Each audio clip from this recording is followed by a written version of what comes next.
Hello दोस्तों, English पनस्या के online class में आपका स्वागत है।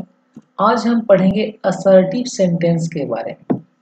असर्टिव सेंटेंस का डिफिनीशन ये कहते किसे हैं, इसके टाइप्स, असर्टिव सेंटेंस कितने टाइप्स के होते हैं और असर्टिव सेंटेंस का स्ट्रक्चर क्या होता है।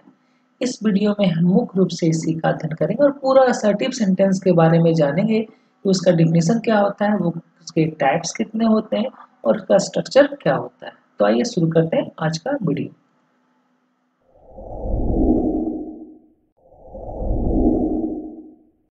असर्टिव सेंटेंस, असर्टिव सेंटेंस कहते किसे हैं, तो that sentence which makes a statement is called assertive sentence.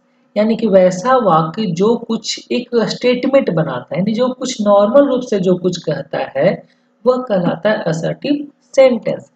जैसे देखिएगा, वी आर हैप्पी, हम लोग खुश हैं, नॉर्मल रूप से कुछ कह रहा है तो ये assertive sentence. Sonam is not by, Sonam बुद्धिमान नहीं है, नॉर्मल रूप से कह रहे हैं, assertive sentence. Walking is good for health, walking जो है वो हेल्थ के लिए अच्छा है, तो ये जो कहलाएगा, नॉर्मल रूप से कह रहे हैं, ये कहलाएगा असर्टिव सेंटेंस। तो देखिएगा, we are happy, Sonam is not by, walking is good for health, ये सारे के सारे इस तरह के जो सेंटेंस होते हैं वो सब क्या कहलाता है, असर्टिव सेंटेंस। असर्टिव सेंटेंस हमेशा नॉन से शुरू रहेगा, प्रोनाउन से शुरू रहेगा। ये नॉन इक्विवेलेंट, नॉन इक्विवेलेंट मतलब नॉन के समतुल्य, वो नॉन की तरह जो काम करे उसे नॉन इक्विवेलेंट कहेंगे। तो यही तीन चीज से शुरू रहेगा और इसका अंत होगा फुल स्टॉप से। इसका अंत किससे होगा, फुल स्टॉप से। इसका अंत होगा फुल स्टॉप से। तो दो चीज से ध्यान रखेगा, नॉन प्रोनाउन या नॉन इक्विवेलेंट से शुरू रहेगा और फुल स्टॉप से अंत रहेगा। जैसे देखिएगा, यहाँ पर देखिए, वी प्रोनाउन है, प्रोनाउन से शुरू है। सोनम नॉन है, नॉन से शुरू है, तो नॉन या प्रोनाउन से शुरू रहेगा। वॉकिंग वर्ब है, लेकिन ये नॉन की तरह काम कर रहा है, इसलिए ऐसे शब्द जो सब्जेक्ट के रूप में काम कर रहा है, तो ऐसे सेंटेंस भी कहलाएंगे असर्टिव सेंटेंस।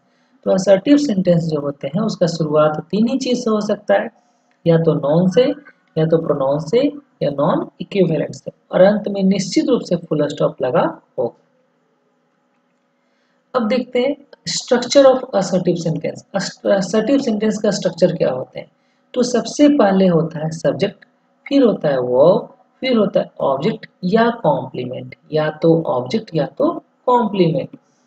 सब्जेक्ट के बाद यदि नॉट निगेटिव रहे, देखिए असर्टिव सेंटेंस में दोनों आता है, अफर्मेटिव भी आता है और निगेटिव भी आता है। तो यदि निगेटिव रहे तो निगेटिव हमेशा नॉट जो होगा वो अफर्मेटिव सेंस, सॉरी, नॉट जो होगा वो हमेशा एक्जुअली वर्ब के बाद आएगा। नॉट जो होगा वो हमेशा एक्जुअली वर्ब के बाद आएगा। और मेन वर्ब यदि है तो मेन वर्ब यहाँ आएगा, नहीं तो नहीं है तो छोड़ दीजिएगा। तो मुख्य रूप से यही स्ट्रक्चर है, वो तो निगेटिव के लिए है। अफर्मेटिव का ही structure subject plus verb plus object या कॉम्प्लीमेंट। यदि नॉट रहेगा तो एक्जुअली वर्ब लगा देना है, क्योंकि नॉट का प्रयोग हमेशा एक्जुअली वर्ब के बाद होता है। ठीक है, सब्जेक्ट और ऑब्जेक्ट दो ही चीज हो सकता है, अभी बताएं हम। सब्जेक्ट के बारे में बताते हैं, ऑब्जेक्ट के बारे में बता रहे हैं। सब्जेक्ट हो या ऑब्जेक्ट दो ही चीज हो सकता है, तो नॉन या तो प्रोनाउन, या तो नॉन या तो प्रोनाउन। नॉन इक्विवेलेंट मतलब होता है नॉन के समतुल्य, एक तरह से नॉन ही है, तो नॉन या प्रोनाउन ही किसी वाक्य का सब्जेक्ट या ऑब्जेक्ट हो सकता है। अब देखते हैं कुछ स्पेशल नोट। तो ये बता दें, अभी बताए हैं, नॉट का प्रयोग हमेशा एक्जुअली वर्ब के बाद होता है। जैसे यदि आपको बोले सी रीड नॉट अ बुक, ये गलत हो जाएगा, क्योंकि नॉट का प्रयोग यहाँ पर रीड के बाद है, मेन वर्ब के बाद है। मेन वर्ब के बाद कभी नॉट का प्रयोग नहीं होता है, हमेशा नॉट का प्रयोग एक्जुअली वर्ब के बाद होगा। यहाँ पर क्या होगा सही, she does not read a book, यहाँ पर देखिए मेन वर्ब हो गया और ये डज क्या हो गया, एक्जुअली वर्ब। तो ये जो है आपका, ये आपका सही सेंटेंस है, she does not read a book, और ये जो ऊपर वाला है वो गलत सेंटेंस है। अब देखते हैं हम लोग सब्जेक्ट और ऑब्जेक्ट। तो सब्जेक्ट और ऑब्जेक्ट, आई सब्जेक्ट है, ये जो उधर दिखाई दे रहा है, I be you he see it, ये क्या है, सब्जेक्ट है, और ये क्या है, ऑब्जेक्ट है। तो आई का ऑब्जेक्ट क्या होगा, मी, वी का अस, यू का यू, ही का हिम, सी का हर, इट का इट, दे का देम। नॉन यदि सब्जेक्ट है उसका ऑब्जेक्ट भी नॉन ही होगा, इसमें चेंजिंग नहीं करते हैं। अब देखते हैं हम लोग एग्जाम्पल कुछ लेते हैं। हिम लव्स हर, ये नहीं होगा, क्यों, ये देखिए ऑब्जेक्ट है। अभी हम आपको बताएं, हिम क्या है, ऑब्जेक्ट है, तो ऑब्जेक्ट किसी वाक्य का सब्जेक्ट नहीं हो सकता है, इसलिए सही क्या होगा, ही लव्स हर। क्योंकि यहाँ पर सब्जेक्ट था और सब्जेक्ट के रूप में हमेशा सब्जेक्ट का प्रयोग करेंगे, ऑब्जेक्ट का प्रयोग नहीं करेंगे, इसलिए यहाँ पर क्या होगा, he loves her. C beats दे, यहाँ पर दे देखिए सब्जेक्ट है और चूंकि वर्ब के बाद है तो वर्ब के बाद हमेशा ऑब्जेक्ट आएगा, सब्जेक्ट नहीं आएगा। सब्जेक्ट आएगा वर्ब के पहले, वर्ब के पहले सब्जेक्ट आएगा, वर्ब के बाद क्या आएगा, ऑब्जेक्ट आएगा। तो यहाँ दे सही नहीं हो सकता क्योंकि ये दे सब्जेक्टिव है, सब्जेक्ट है और हमेशा वर्ब के बाद क्या आएगा, ऑब्जेक्ट। तो इसका सही क्या होगा, सी बीट्स दे। तो ध्यान रखिएगा आप इस टेबल को जो दिखाई दे रहा है, ये जो है ये सब्जेक्ट के रूप में, इसका प्रयोग हमेशा सब्जेक्ट के रूप में होगा और इसका प्रयोग हमेशा ऑब्जेक्ट के रूप में होगा। इसका प्रयोग हमेशा सब्जेक्ट के रूप में और इसका प्रयोग हमेशा ऑब्जेक्ट के रूप में। और पहले सब्जेक्ट आता है, फिर वर्ब आता है, फिर ऑब्जेक्ट आता है, यानी वर्ब के पहले सब्जेक्ट आएगा और वर्ब के बाद ऑब्जेक्ट आएगा। तो आगे देखते हैं हम लोग types of assertive sentence. Assertive sentence कितने प्रकार के होते हैं? तो असर्टिव सेंटेंस दो प्रकार के होते हैं, एक होता है अफर्मेटिव सेंटेंस, एक होता है निगेटिव सेंटेंस। असर्टिव सेंटेंस दो प्रकार के होते हैं, अफर्मेटिव सेंटेंस और निगेटिव सेंटेंस। कुछ लोग को ऐसा लगता है कि असर्टिव सेंटेंस अफर्मेटिव सेंटेंस है, नहीं, अफर्मेटिव सेंटेंस अलग है, निगेटिव सेंटेंस अलग है और ये दोनों आता है असर्टिव, यानी असर्टिव में अफर्मेटिव भी आता है और असर्टिव में निगेटिव भी आता है। अफर्मेटिव सेंटेंस, निगेटिव सेंटेंस ये पार्ट्स है, ये टाइप्स है किसका, असर्टिव सेंटेंस। तो असर्टिव सेंटेंस दो प्रकार के होते हैं, एक होता है अफर्मेटिव सेंटेंस और एक होता है निगेटिव सेंटेंस। अफर्मेटिव सेंटेंस किससे कहेंगे, जो कुछ अफर्म्स करे, अफर्म मतलब होता है स्वीकार करना, जो कुछ स्वीकार करे उसे अफर्मेटिव सेंटेंस कहेंगे, मतलब नॉर्मल सा जिसमें नहीं नहीं लगा रहा है, नॉर्मल सेंटेंस होता है वो affirmative sentence. Rajesh is intelligent, we drink water, ये नॉर्मल सेंटेंस। निगेटिव जिसमें निगेटिव वर्ड्स लगा रहे, जो कुछ अस्वीकार करे, डिनाई मतलब होता है अस्वीकार करना, जैसे ही इज नॉट वाइज, वह बुद्धिमान नहीं है, कुछ अस्वीकार कर रहे हैं तो वो कहलाएगा negative sentence. She will not go there, वह वहां नहीं जाएगा, तो ये सब निगेटिव सेंटेंस है।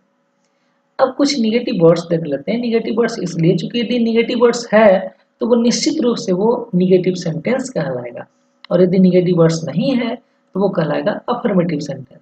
तो no, not, nothing, never, no one, none, nobody, nor, neither, neither nor, ये सब निगेटिव वर्ड है। नो मीन्स नहीं, नॉट मीन्स भी नहीं, नथिंग मतलब कुछ नहीं, नेवर कभी नहीं, नो वन या नन या नोबडी मतलब कोई नहीं, नॉर मतलब तुलना के रूप में आता है, दो में से कोई नहीं के लिए, नाइदर, नाइदर नॉट दो में से कोई नहीं के अर्थ में आता है। इसके अलावा सेल्डम, रेयरली, हार्डली, स्कार्सली, चारों का हिंदी होता है बहुत कम या न के बराबर।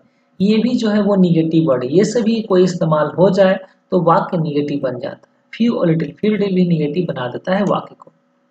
लेस्ट ऐसा न हो कि, फॉरवर्ड मना करना, डिनाई अस्वीकार करना, रिफ्यूज मना करना, प्रोहिबिट मना करना, अनलेस अनटिल जब तक नहीं तब तक, ये सभी निगेटिव वर्ड है।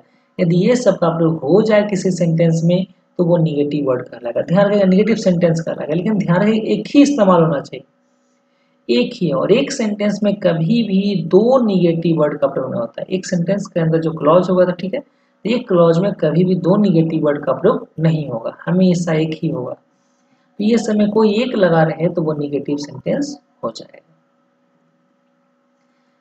अब देखते हैं कुछ निगेटिव वर्ड्स। निगेटिव वर्ड्स किसे कहेंगे कि जो निगेटिव बना देता है वर्ड्स को, एक क्लॉज में एक से अधिक निगेटिव वर्ड नहीं आएगा, एक क्लॉज का मतलब एक सब्जेक्ट और एक फाइनाइट वर्ब। अब देखिएगा कुछ example, none can not do it, ये गलत होगा। क्यों गलत होगा? क्योंकि नन भी लगा दिए, कैन नॉट भी लगा दिए, यहाँ भी नॉट यहाँ भी नन, ये गलत होगा। सही क्या होगा? None can do it, none can do it. Anyone can not do it, anyone लगा दिए, नॉट लगा दिए, तो ये जो है आपका सही हो सकता है, ये भी सही हो सकता है। He does not seldom come here, ये गलत हो, क्यों? चूंकि डज के नॉट भी लग गया, सेल्डम भी लग गया, दोनों निगेटिव वर्ड है और दो निगेटिव वर्ड एक साथ प्रयोग नहीं हो सकते हैं। तो नॉट को यदि हटाते हैं तभी अर्थ निकलेगा, सेल्डम हटा देंगे तो अर्थ चेंज हो जाएगा, इसलिए सेल्डम को रहने देना होगा। तो ही सेल्डम कम्स हियर, ये सही होगा। सेल्डम मतलब बहुत कम, यानी वो बहुत कम मेरे यहाँ आता है। फ्यू लिटिल के बारे में ध्यान रखिएगा कि फ्यू लिटिल निगेटिव वर्ड्स है, लेकिन यदि फ्यू लिटिल के पहले ए लग जाए या द लग जाए तो वो अफर्मेटिव हो जाता है। जैसे देखिएगा, I have few pens, negative sentence है, ये चूंकि फ्यू निगेटिव है, सी हैज लिटिल राइस ये भी निगेटिव है, इसलिए दोनों सेंटेंस निगेटिव हो गया। लेकिन यदि फ्यू के पहले ए लगा देंगे तो वो अफर्मेटिव सेंटेंस कहलाएगा। सी हैज लिटिल, लिटिल के पहले ए लगा देंगे तो वो अफर्मेटिव सेंटेंस कहलाएगा। फ्यू लिटिल के बारे में थोड़ा सा और ध्यान रखते हैं हम लोग कि फ्यू के साथ हमेशा प्लूरल काउंटेबल नाउन आएगा, यानी जिसे गिना जा सके और एक से अधिक रहे। लिटिल के साथ हमेशा अनकाउंटेबल नाउन आएगा, यानी मतलब जिसे गिना न जा सके। जैसे में देखिएगा सी हैज फ्यू मिल्क, मिल्क को हम नहीं गिन सकते इसलिए यहाँ पर फ्यू नहीं होगा बल्कि यहाँ पर क्या होगा, लिटिल होगा। देखिए ही हैज लिटिल बुक्स, ये लिटिल चूंकि बुक्स को गिन सकते हैं इसलिए लिटिल नहीं होगा, इसलिए यहाँ पर क्या होगा, फ्यू होगा। ठीक है, तो आशा करते हैं आपको समझ में आया होगा असर्टिव सेंटेंस किसे कहते हैं, असर्टिव सेंटेंस के स्ट्रक्चर क्या होते हैं, असर्टिव सेंटेंस के टाइप्स कितने होते हैं, और अफर्मेटिव निगेटिव सेंटेंस किसे कहते हैं, निगेटिव सेंटेंस कैसे पहचानेंगे, निगेटिव वर्ड्स कौन कौन से। तो पूर्ण उम्मीद है हमें ये पूर्ण रूप से आपको समझ में आ गया होगा। कोई क्वेश्चन रह गया होगा तो कमेंट बॉक्स में अवश्य लिखें। तो मिलते हैं अगले वीडियो में, तब तक के लिए धन्यवाद।